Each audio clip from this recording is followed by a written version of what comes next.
الصلاۃ والسلام علیک یا سیدی یا حبیب اللہ، تاجدار ختم نبوت، زندہ آباد زندہ آباد۔ بات یہ ہے کہ یاسر ہوا تو بدلے گی اپریل میں، ویسے تو رانا صاحب رات سے تو بدلی ہوئی ہے، جو رات سے ہوا بدلی ہوئی ہے وہ قدرتی ہوا بدلی ہوئی ہے، وہ اللہ کی رحمت کی ہوا ہے، جو عوامی زحمت کی حکومت کی طرف سے ہوا ہوتی ہے، آپ اس کی بات کر رہے ہیں نا سیاسی، تو میں اس کی بات کر رہا ہوں، وہ اپریل میں بدلے گی، اچھا اس سے پہلے نہیں بدلے گی۔ اس سے پہلے روزے رکھیں، عید کا چاند دیکھیں، اور پھر آپ اپریل میں تیاری کریں۔ پتہ نہیں اپریل میں اس وقت بہت جلد عید الاضحیٰ سے پہلے بکرے آ جائیں جن کی قربانی ہو جائے، کچھ بھی ہو سکتا ہے، لیکن میں آپ کو ایک بات گارنٹی سے کہہ رہا ہوں کہ اپریل میں ہوا بہت تیز سے چلنے والی ہے اور اس میں بہت سی چیزیں تبدیل ہونے والی ہیں۔ آپ نے ابھی کہا ایک بات کی ہے کہ رانا ثناء اللہ صاحب نے کہا کہ جس حلقے میں جائیں، رانا ثناء اللہ صاحب جس حلقے میں چاہیں سب وہ حلقہ کھول دیں، ضرورت نہیں الیکشن کرانے کی نا۔ آپ اتنے پیسے خرچ کریں گے، اتنے پیسے لگائیں گے، پھر سارا کچھ ہوگا، پھر الزام لگے گا جناب کہ اس نے یہاں پہ پولیس کو استعمال کر لیا، اس نے یہاں پہ فلاں کو استعمال کیا، ضرورت ہی نہیں ہے۔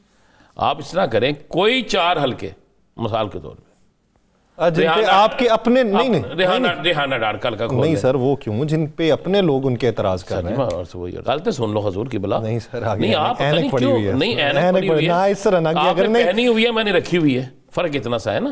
تو پھر سر رکھنے کا فائدہ کیا جب پہننی نہیں؟ میری نظر ٹھیک ہے، یہ پھر استارے کے طور پہ لیے نہیں، یہ ویسے میں آپ کے لیے لے کے چلتا ہوں، آپ کی اینک اگر خدا نخواستہ ٹوٹ جائے تو آپ کو دے دوں گا۔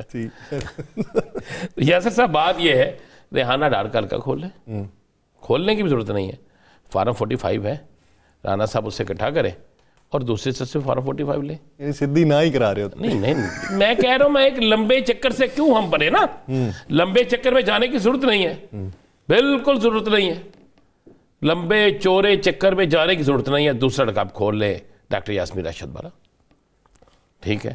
آپ تیسرا حلقہ جو ہے وہ آپ شعیب شاہین کا کھول لیں، چوتھا حلقہ جو ہے وہ بھی پنڈی والا کھول لیں، بلاول صاحب والا بھی تو کھول لیں نا سر، ان کا بھی تو بلاول صاحب والا کھول لیں۔ بلاول صاحب والے حلقے میں تو پیپلز پارٹی کے ایک رہن میں نے یہاں تک کہہ دیا کہ اگر بلاول بھی نہیں جیتے، وہ بھی نہیں جیتے، تیسرا جیتا ہے، یاد ہے نا جنہوں نے، تو آپ وہ کھول لیں۔ یہ 5 حلقے ہیں، آپ ان کو کھولیں، ان 5 حلقوں کے فارم 45 دیکھ لیں، ان 5 حلقوں کی چیزیں دیکھ لیں، تو آپ رانا صاحب، میں ان کے حوالے سے یہ کہتا ہوں کہ وہ میرٹ سے ہٹ کے بات پہ نہیں کریں گے۔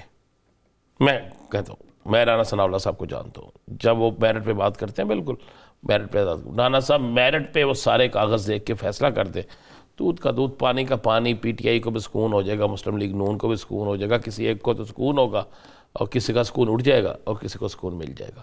کر لینا یار، کیوں نیا الیکشن کرانے ہیں بھائی، کیوں کرانے ہیں نئے الیکشن؟ چلے ایک چھوڑ دیں صاحب، پنجاب بھی چھوڑ دیں، امیر مقام صاحب کا حلقہ کھول لیں، کھول لیں نا حلقہ۔ تیمور جگرا کے مقابلے میں جو امیدوار تھے اس کا حلقہ کھول لیں، ان کا حلقہ کھول لیں نا، بڑے تگڑے امیدوار تھے، بڑے امیر امیدوار تھے، ان کا حلقہ کھول لیں۔ شوکت یوسف زئی کا بھی کھول لیں، شوکت یوسف زئی صاحب کے مقابلے میں جو امیدوار تھے وہ اس حلقے کو کھول لیں۔ بھائی فارم 45، فارم 47 دیکھیں، فارم 45 جعلی جس کا ہوگا اس کو عوام کے سامنے عبرتناک سزا دیں، عبرتناک سزا دیں کہ یہ کیوں اس نے پورے نظام کو بدنام کیا، بھائی کیوں عدالتوں کا وقت ضائع کیا، کیوں کسی پہ جھوٹا الزام لگایا۔ یہ یار 6-7 حلقے ہیں یار، آپ کھلواتے ہی نہیں، بلکہ اس طرح کریں اور مری والا حلقہ بھی کھول لیں یار، شاہدہ خان عباسی کا جو حلقہ تھا جس سے راجہ اشفاق سرور صاحب کے بیٹے جیتے ہیں، اسامہ اشفاق سرور، وہ بھی کھلوا لیں۔ سر وہ میں چھوڑے حلقے کھولیں یار۔ نہیں، وہ عطا تارڑ صاحب کا ایک بیان یہاں پہ لکھا ہوا ہے کہ فیک نیوز سے نمٹنے کے لیے جامع لاہ عمل مرتب کرنے کی ضرورت ہے۔ بالکل، بہت اچھی بات ہے۔ سر یہ فیک نیوز تو پھر بلاول صاحب پہ بھی نہیں لگتی؟ حلقے میں مد مقابل تو بلاول صاحب ہی تھے۔ بات یہ ہے کہ ہم یہی بات کہتے ہیں، ہم خود فیک نیوز کے خلاف ہیں، شدید ترین خلاف ہیں۔ یہ ثابت تو کریں فیک نیوز ہے کیا۔ جو بلاول صاحب تو کہتے ہیں حلقے میں میں جیتا ہوں جی، وہ میں جیتا کہتے ہیں نا، تو یہ پھر ان پہ بھی لگنی چاہیے۔ اس کے علاوہ مجھے جب آپ کہتے ہیں کہ ملک کی عوام خوشحال ہے، اب ہم سروے کرنے جائیں اور عام آدمیوں کا سروے کریں، اور سروے میں جو چیزیں سامنے آتی ہیں تو کیا وہ فیک ہے یا جس نے کہا ہے وہ فیک ہے؟ بتائیے نا فیک کیا ہے؟